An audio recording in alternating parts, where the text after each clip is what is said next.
of memory and trauma in both books, and about how people deal with trauma as individuals and as communities. And Ishmael, I wanted you to talk about why you decided to revisit the aftermath of the Sierra Leonean War. You said you didn't want to write a memoir again, but when I was reading Radiance of Tomorrow, it felt like I was reading a continuation of sorts of Long Way Gone. It was a long way gone. It was sort of closure for me, like knowing what happened after the war, what the lives of people were like afterwards. But this is fiction, so I want you to talk about why you decided to use fiction as the tool for telling this story, and how that was like for you. Did you have to revisit personal experiences in doing so? All right, thank you very much. And before I start to say anything, I want to thank you for sticking around all day. You know, it's always wonderful for writers. We spend a lot of time in solitude, and we have people like you who just want to listen to us. Thank you. Perhaps the context would be that my first book was a memoir, which was a story that was really pulling at me, and it's something that I wanted to tell first, even though I had written fiction, short stories mostly. But writing the Radiance of Tomorrow, which is a novel, came out of this desire to touch on a subject that I felt was ignored, which is that there's a lot of interest, particularly in the international media, about when something is going wrong in a specific country. In Sierra Leone, when we had the civil war, everybody was talking about Sierra Leone. As soon as the war ended, the cameras went to the next horrific situation around the world. But that was when the work began. When people returned after war, after difficulties, how do they learn to live again? Can they embrace the traditions that they had before? If not, what do they define themselves? How do they define themselves? What kind of traditions? So these questions were what I wanted to answer. And I knew that answering it personally would not work because I wanted a lot of nuances. So I decided to create a fictional characters to answer some of these questions. So I used my imagination, I used observation, I used different things, and I embarked on writing what became Radiance of Tomorrow. Yeah. Any personal stories? Did you have to revisit places yourself, or it was purely... No, I did visit places. I'd also been going back to my own country in Sierra Leone right after the war ended. I was able to leave while the war was still going on, to escape, really. But I went back, and I'd realized how things had changed. You know, for example, on a very simple note, before the war, if you were in the rural area of my country and you saw a young man with a machete walking the path into town or into a village, you would not flinch, you would not think about anything. You would assume that your imagination, your psychological makeup was that they were coming from the farm. But after the war, because during the war in Sierra Leone, machetes were used to chop people's hands off, when you saw a young man with a machete after the war, there was another thing added to that particular image. So people had to relearn how to not flinch, how to not run away, how to not expect violence from this tool that at first had been used to cultivate. You understand?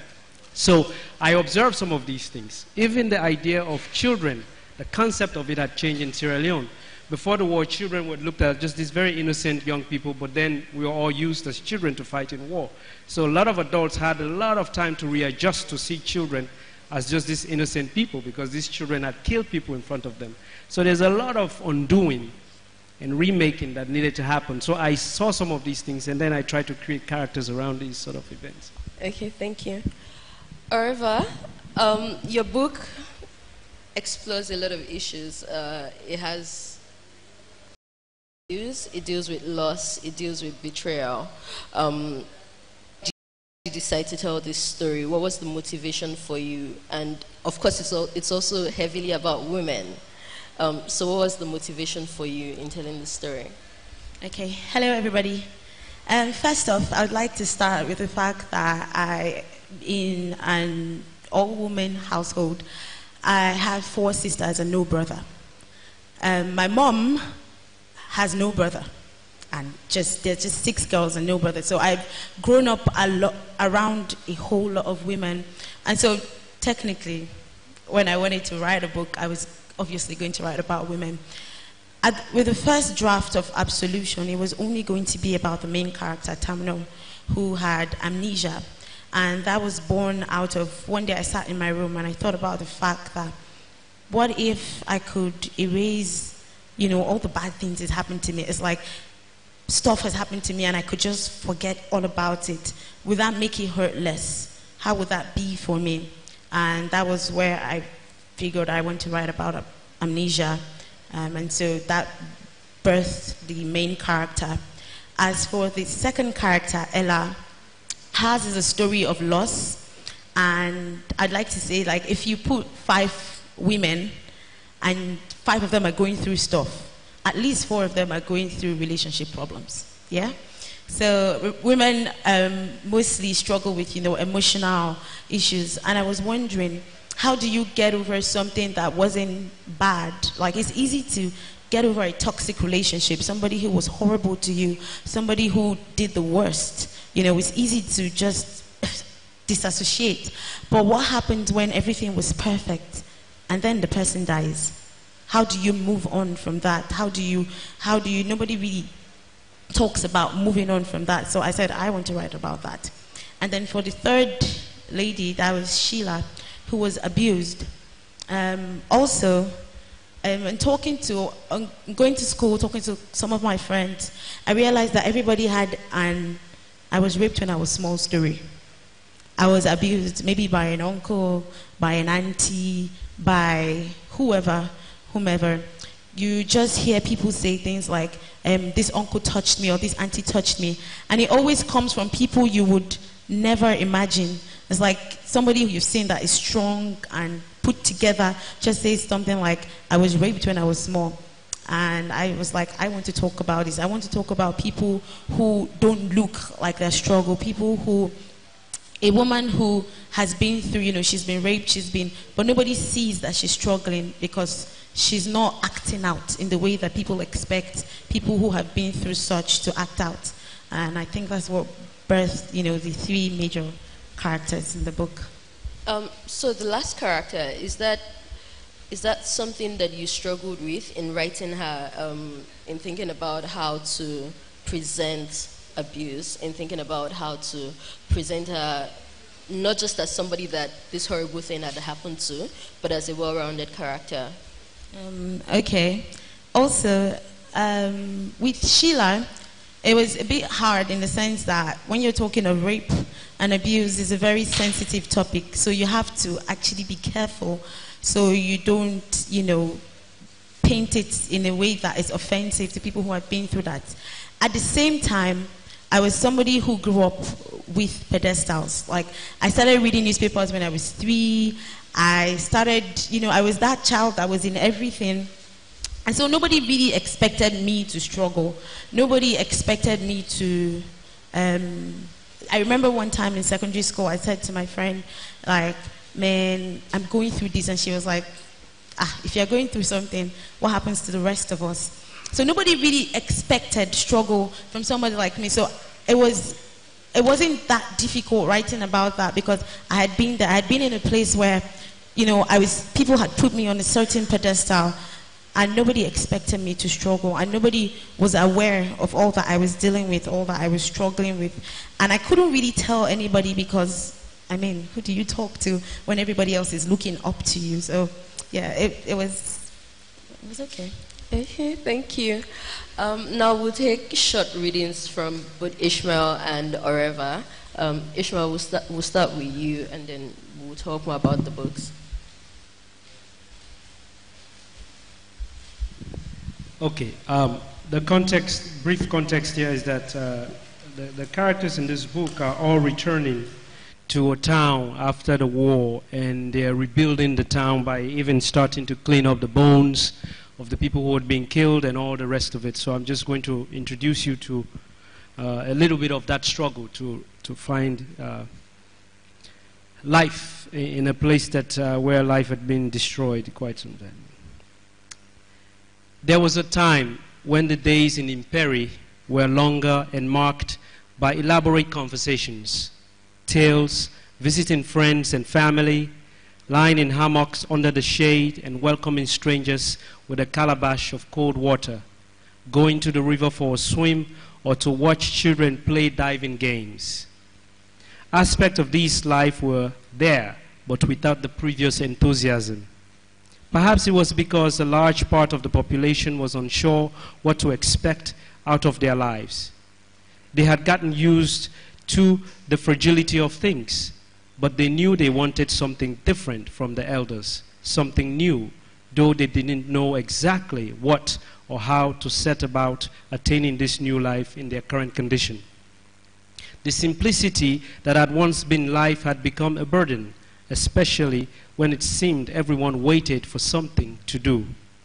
In the silence of that waiting, memories of war were awakened, bringing restlessness and irritability. People didn't spend much time on their verandas anymore. Besides the farming that had started on a very small scale just for people to feed their families, everyone just sat around afraid to find pleasure in most things. Only incidents brought them together and reminded them of the need to mend themselves and their community. The day after his arrival, Bakari decided to show the town to Thomas and Umu. The twins held the long hands of their father as they ventured into the realities of stories he had told them.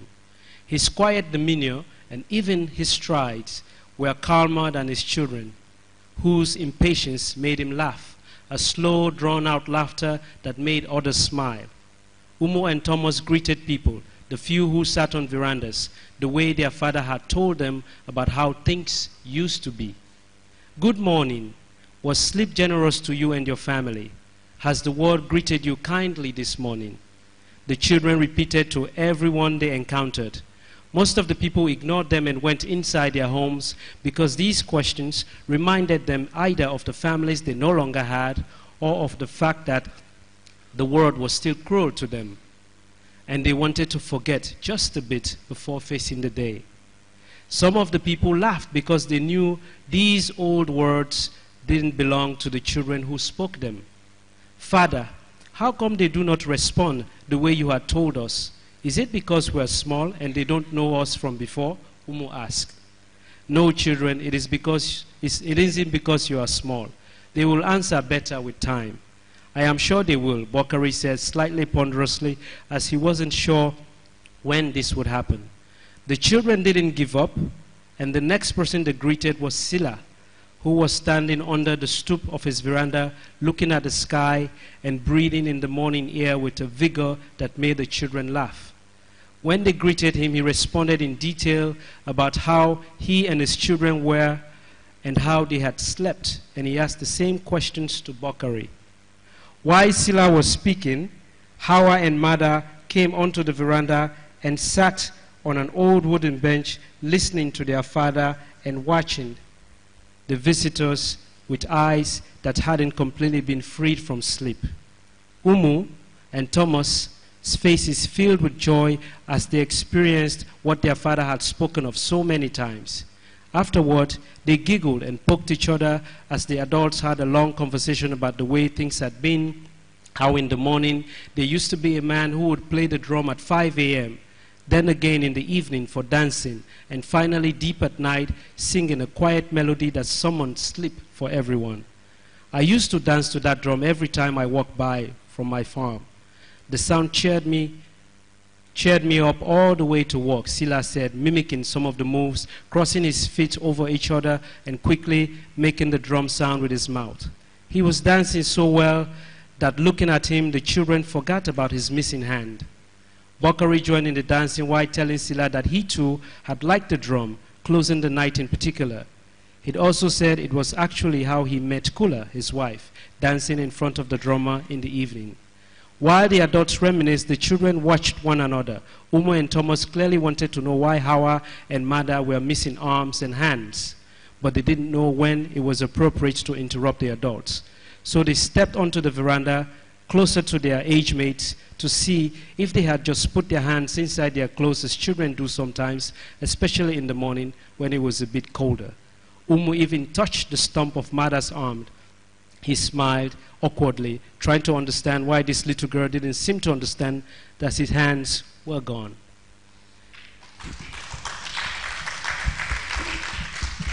Thank you. Oreva? Okay, so brief context before I read. I will be reading the concluding parts of chapter 6 and a little into chapter 7. Now, what's happening here is the main character, whose name is Tamino, has suffered retrograde amnesia, and she's now trying to find her pattern of life, trying to figure out who she was, who she is, who are her friends, trying to reconnect with her daughter, and just trying to find her way. For the 10th time in the same minute, Tamino glanced at the clock on the wall. She couldn't sit still. They were supposed to be back by now. Why was it taking so much time? She had arranged the table with small plates of cookies, cake, and every other goodies that she could find.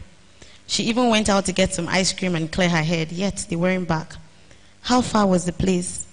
She spent the rest of the time rehearsing all she was going to say. Before she knew it, she heard the horn for Michael's car. They were here, finally. Why was she so nervous? This was her kid, her child.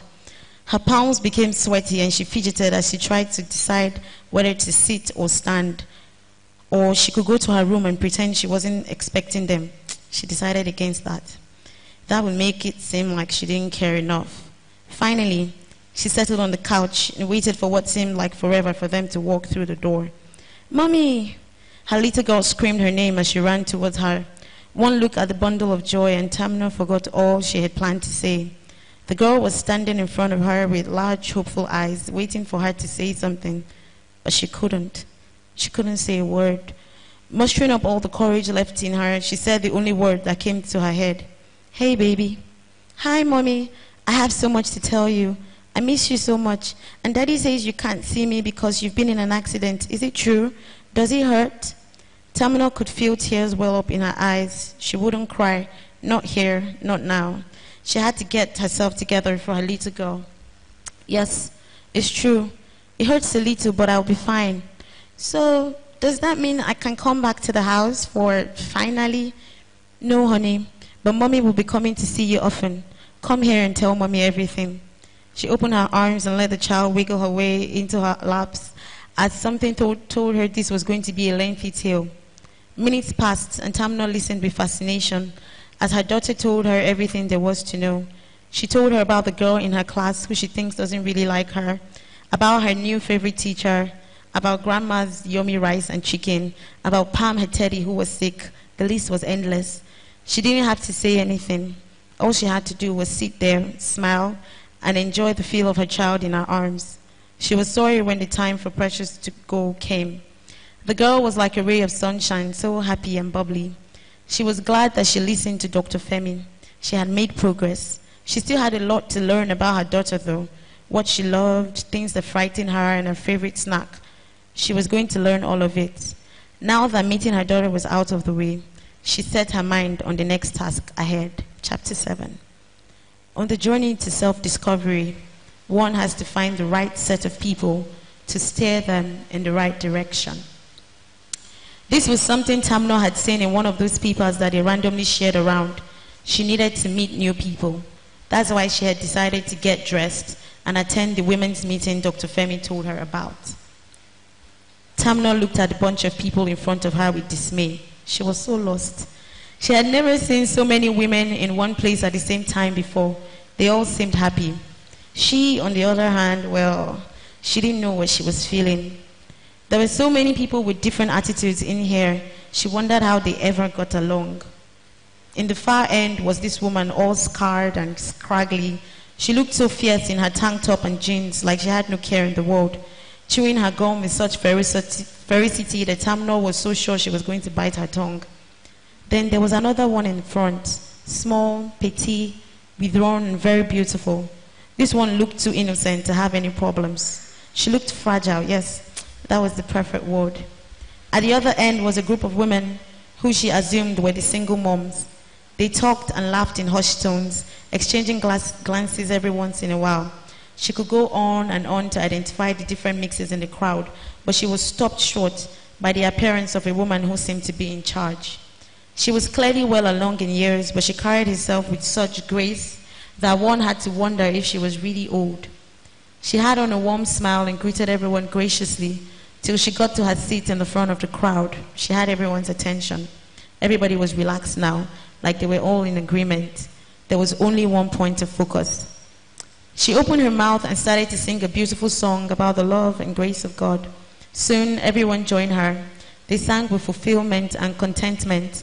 Tamna soon found herself longing to be a part of this warm sisterhood. She let her eyes roam around the room. Regardless of their obvious differences and lack of similarities, there was a bond that brought them together in unity. The love in the atmosphere was almost tangible. After the chorus was done, a short prayer was said and the meeting began.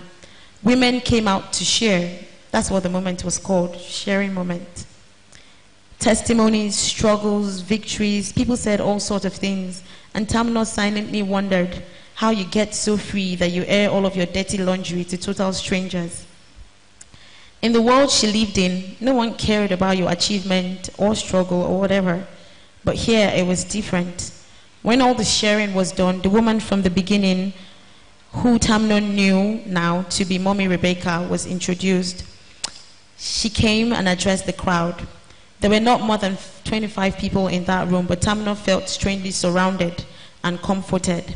This woman talked about Jesus and his love. Tamna knew about God and his infinite mercies. In fact, she had been in the church system for quite a while now, but she had never heard it this way.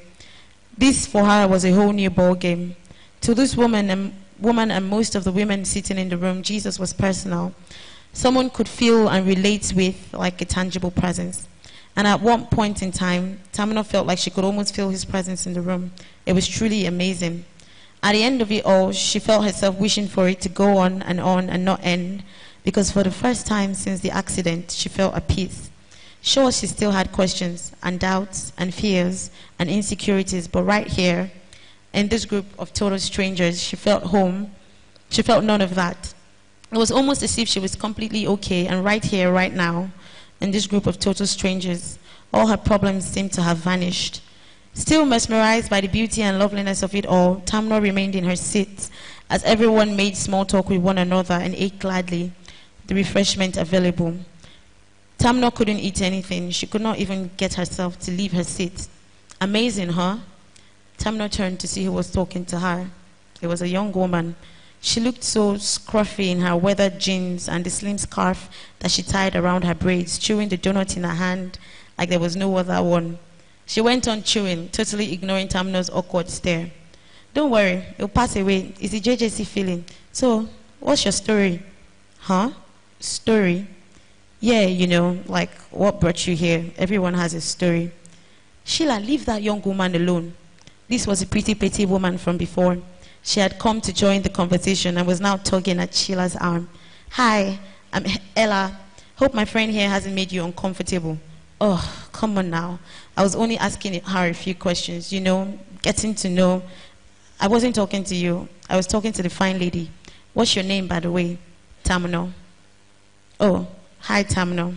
Mind if I call you Tamno? Thank you. Thank you, Areva. I find it really fascinating how people are dealing with trauma at the base level, but in different ways. In your book, the way that they deal with the memory of loss and the trauma is to go back to the same place where these horrible things happened to them. And for you, your main character forgets, you know, she just forgets everything. She loses her memory, and that's how she deals with her trauma. I find that really fascinating. But I wanted to talk about community, in the role of community in dealing with trauma. From the section you read, now this community is being rebuilt, and children who didn't know how it was, but who had heard how it was, are returning, and they find that it's not the image, the reality on ground is not what their parents have told them, but everybody in this community is trying to rebuild their community. What do you think is trauma to be dealt with collectively? Is there healing in that, or is it an individual struggle for everybody? In the narrative, you know, perhaps what I didn't mention earlier is that there are a cast of characters returning into Imperi, which is where the narrative, the book is set. And they range from older people, grandmothers, grandfathers, to children who were born right at the end of the war, who do not have any memory of the war. And so those children had been told stories by their parents of how this land used to be good, because the parents did not want to remember the bad things. And now they're all coming home, so they have those good memories of this place that does not reflect that story anymore. So there are complications, because when they ask certain questions from those memories to others, it's going to bring up something for them. So you have that. Now, the way trauma works and how I try to envision it in this thing is that it's both personal and it's also public. Because this community had experienced violence together, and people had fled and experienced their own violence personally, and now they're all coming back and try to live together. And there are certain people within the communities who have also been responsible for inflicting the violence on this community. For example, you have some former child soldiers. You even had a boy who followed the family he had amputated back into this community because he's trying to make amends with them. And so you have a lot of complications. So it's the idea of trying to decide, where do we go from here? What do we do? Are we going to embark on revenge, or the idea of a punitive measure to rebuild this community, or are we going to embark on a restorative measure? Is there an in-between? Do we need to hold certain people responsible? And of course, there's no easy answer to this question. Yes. But therein lies the beauty of fiction. You don't necessarily have to have an answer. You can explore it. So that's what I try to do. Thank you. Areva, can you talk about safe spaces for women? Because in the section you read, she's just met the two women who are going to become her friends and who are going to help her in dealing with what she's going through. So can you talk about your personal experience of safe spaces and how important they are? Like I said earlier, I was that one child who, was put on a pedestal, and it was hard to speak about the things that I was going through at the time, majorly because nobody expected me to be struggling. But I think my only experience with a safe space was in my second year in school. It was something like what I had described in the book. There was a group of women, and I think then we called it the temple. And I remember my first meeting, and I would just watch people talk about what was going with them. It was a little like the AA meetings they have in these white movies that we watch. And I was just wondering, why are you telling strange people your story? And for weeks, I wasn't able to come out and express myself.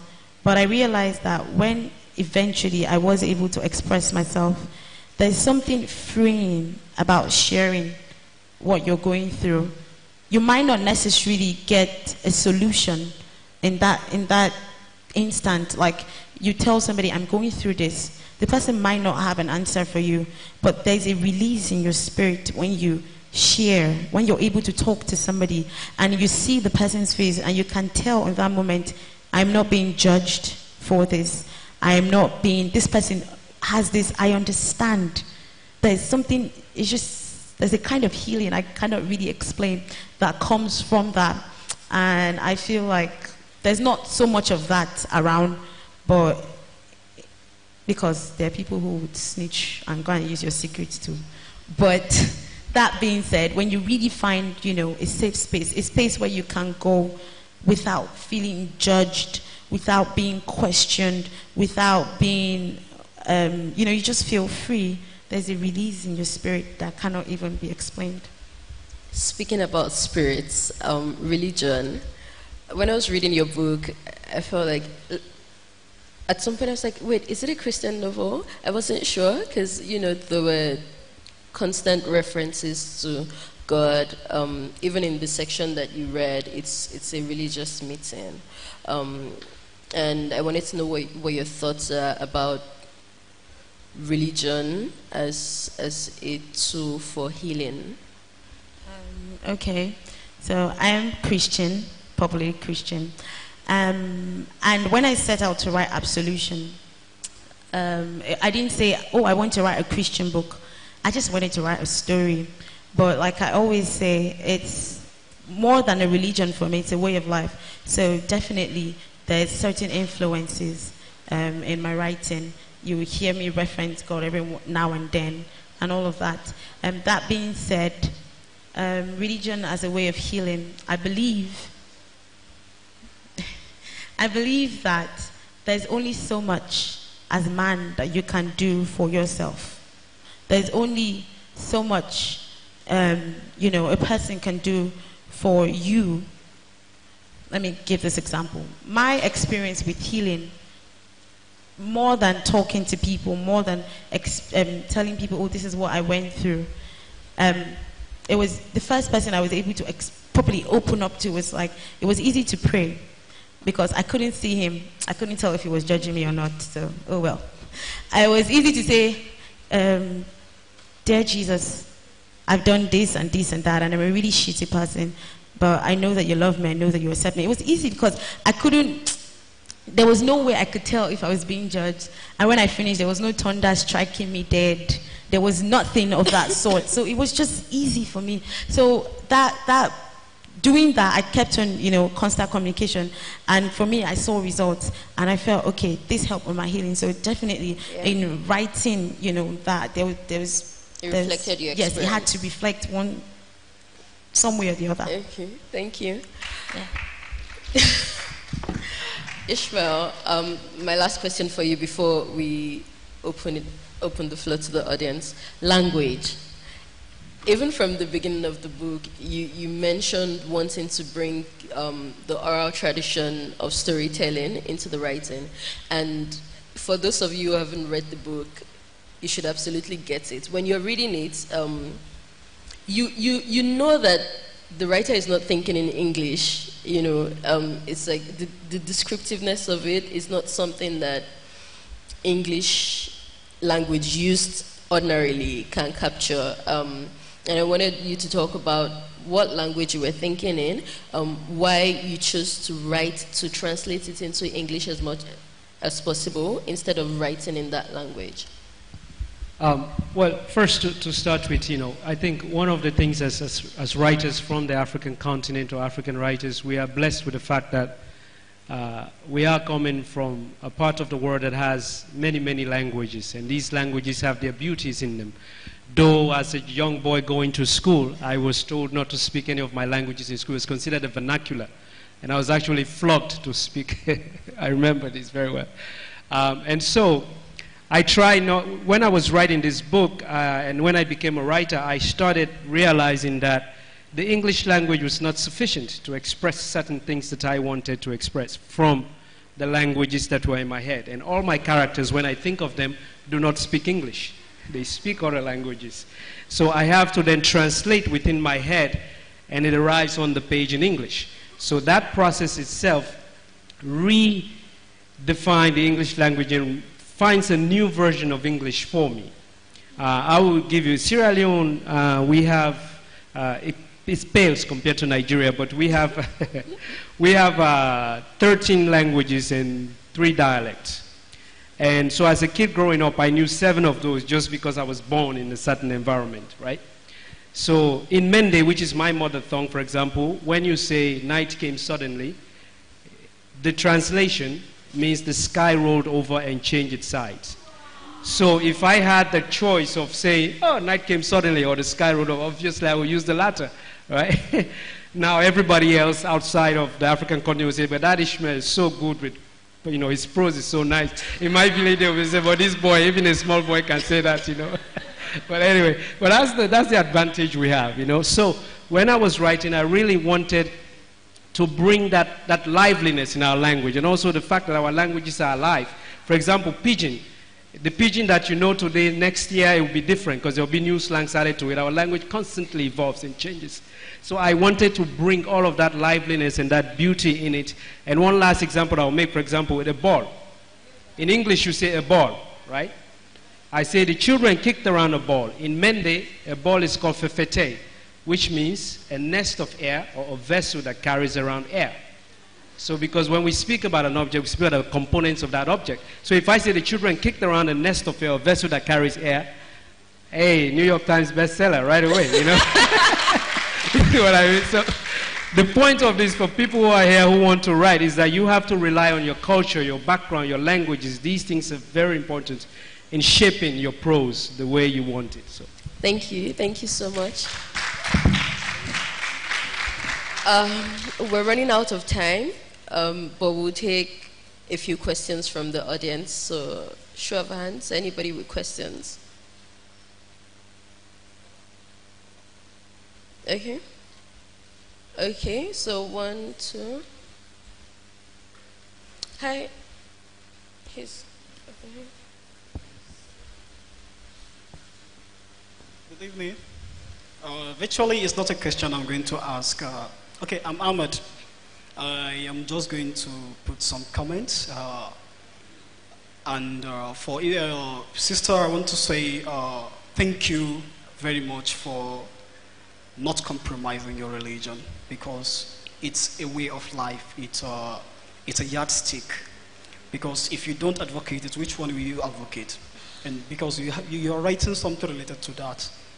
I'm a Muslim, but when I'm writing something related to that, I can put my own religion too, because we don't have to forget it. They are the two strongest social institutions. Please, let's keep it. And for you, Mr. Ishmael, I really want to appreciate you for not also forgetting your culture. Yes. Thank you. Thank you. Thank you very much. Okay, there was somebody else, and then.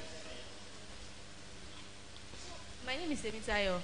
I'd like to find out, Oreva.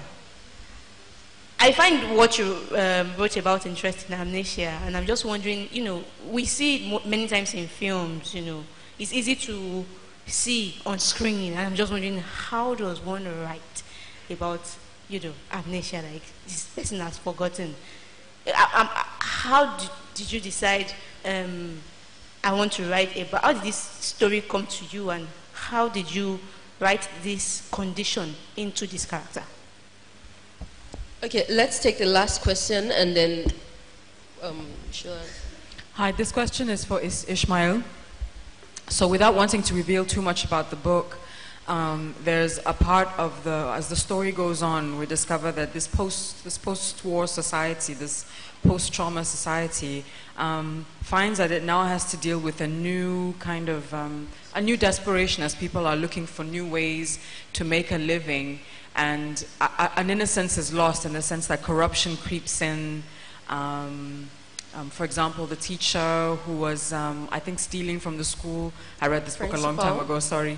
I'm sorry, not with the principal, yes. The principal, yes. There was the multinational that was hiring men from that town, that was doing shady deals. So there's a new kind of corruption that crept into the society that no one remembered from the past, that came out of this new situation of hardship. I don't know if you want to say something about that. Okay, so definitely no more questions. Oreva, please answer. So, writing about amnesia, like I said earlier, I decided to write about amnesia because I was thinking, what if I could forget all, the bad things that happened to me? Yes. But in writing about it, funny thing was, I joined a group. I was doing some research, and I did research for close to a year. But I joined somewhere in the middle. I stumbled on a group of people who have amnesia and are struggling with memory loss. And I don't know why. Maybe, okay, of course. I was wondering why they assumed that I had amnesia. So a couple of people would text me, how do people remember? And I'm just like, I can't remember. But they thought I had lost my memory. So I was speaking to a lot of them. And one of the things that one of them said to me that's kind of stuck, I was like, the movies make amnesia like, something happens to you and then you forget. And then somewhere in the ending you remember. Maybe you hit your head, and she was saying that, nobody ever talks about not remembering. And so I thought to myself, and so I started talking to a couple of them, and there are people who have lived 10, 20, 30 something years, and they never remember. They never remember. And it's hard for some of us who have our memories, we're struggling to find who we are. Am I gay? Am I not gay? Am I a Christian? Am I a Muslim? Do I like ice cream or yogurt? So this is we who have active memories working. So now think about not being able to remember. You know, you're suspicious of everybody and everything. Is this person lying? Is this person telling the truth? And it's just an identity crisis in an extreme form. So yeah, I hope I answered your question. Thank you. Ishmael? One of my favorite writers amongst many is an Algerian writer, was by the name of Albert Camus. And I'll paraphrase something that he had said, which is that the role of a writer is not to represent those who make history, but rather those who suffer history. And I come from those who suffer history. I was born in a very remote part of my country, and so whenever I'm writing something, I'm always trying to find a story that and represent a certain point of view of people, or open a small window into the lives of those who people may not necessarily know about or never hear about.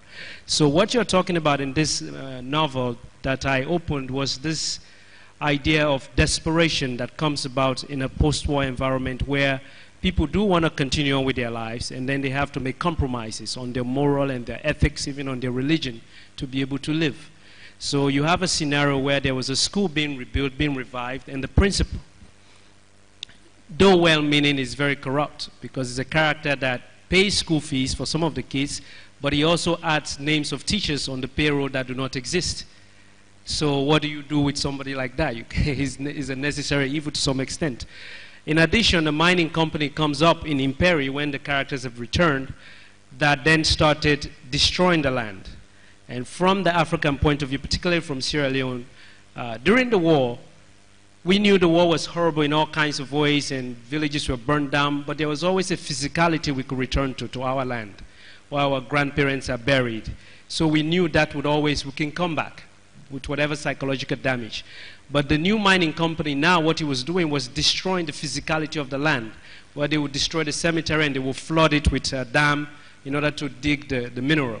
So the community did not know what to do with that. They want to live, but how do they give their land and their heritage and their history away if they want to live? So this is the dilemma that the new community found. And you can find this in most African countries where mining deals. In my case, for sure, this imaginary version of it came from something that actually happened in my country, which is that one of our really amazing leaders in Africa, in Sierra Leone, this is a sarcasm, you don't know what I'm saying, by the way, decided to sign a deal that was a 99-year deal with a mining company that had the worst human rights record. Basically, for 99 years, this mining company was not supposed to pay any revenues or tax to Sierra Leone, and they would do whatever they wanted. I don't even know where that comes from, you know, because he got some money or whatever he got was not. So then this company just started using bulldozers, and they would basically unearth and dig cemeteries. And you would see clots and bones hanging, and they would just throw it out. I witnessed this in my own country. So when you see that, and when you see what that does, because we believe in the spirits of people, when you see what that does to a community, I wanted to have this in this novel, a little version of that, an imaginary version of it. Of course, when the book came out, my government was not very happy, so they put out a statement.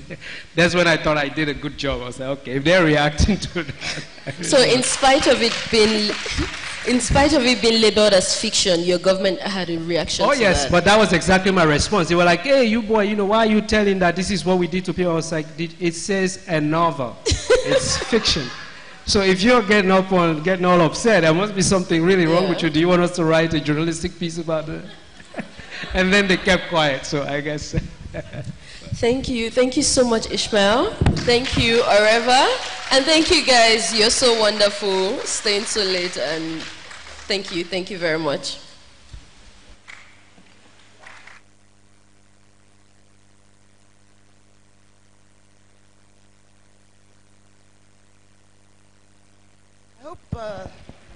Hello. I hope you liked my surprise.